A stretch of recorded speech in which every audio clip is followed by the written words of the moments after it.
At the YMCA, we are committed to the belief that our programs and services should be available to everyone in our community, regardless of their ability to pay. And as a charity, we solicit funds to support that philosophy.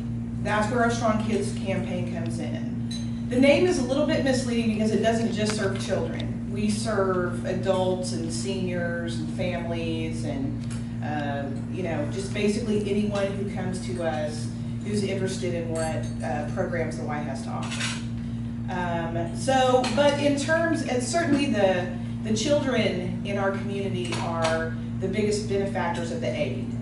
The largest portion of our aid goes to the children, in fact, in our child grants. When we look at how it benefits our children,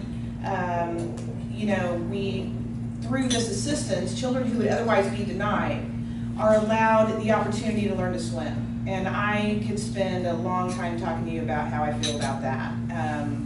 If you can give one life of one child back to a family by teaching them how to swim, then 30 years of doing what we've done every single day, every single staff person is worth the life of one child. In our sports programs, youth sports programs, they benefit children in a variety of different ways. Not only do they learn how to play sports, and they start at the age of 3, and it is the coolest thing to look into a gym full of basketball players and see one court full of 3-year-olds and one court full of 7-year-olds, and look at the difference in the maturity levels and the skill levels and the team building levels, and to see the progression for those children. It's a remarkable thing, and the skills that they learn in our youth sports programs are invaluable to them really throughout their lives.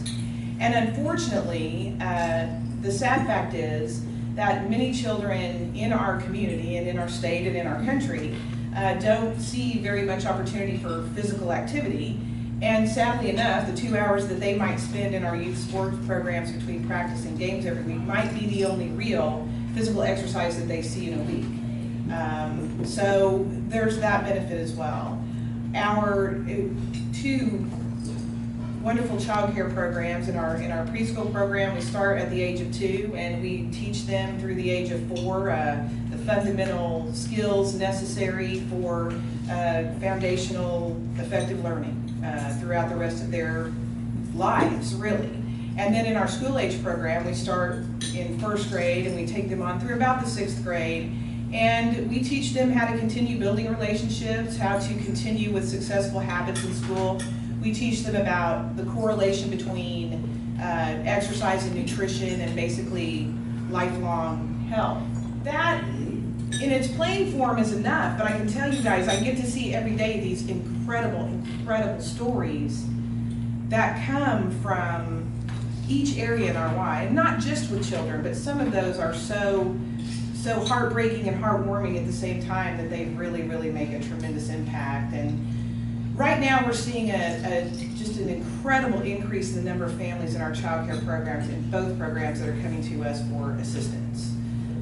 We're seeing a huge rise in DHS subsidies, but we're also seeing an incredible increase in the amount of financial assistance we are offering families in our child care. I just think about the fact that all of those children deserve high quality child care. They deserve to be in safe, nurturing environments. And for families that struggle, all too often that is not the case. They find child care providers that they can afford. And quite frankly, there's some scary things out there for children, but it's the families are at the mercy of their financial situation. We're also seeing an increase in the number of foster families. Families who have selflessly stepped in to intervene for children who are experiencing situations that no individual, let alone a child, should be exposed to. And we see grandparents raising grandchildren. We see aunts and uncles who are fostering their siblings' children because they haven't been able to effectively raise these children, and they come to us not with just a financial need, but with all kinds of emotional needs, and the grandparents aren't equipped to be raising 3- and 4-year-olds, and they come to us for help as well, and we see some just incredible things. So the support is so important, and the need continues to grow, and I don't see that that's going to change. So the need for us to appeal to our community, for the generous contributions that make it possible is growing all the time. And we appreciate your consideration and your support. Any questions?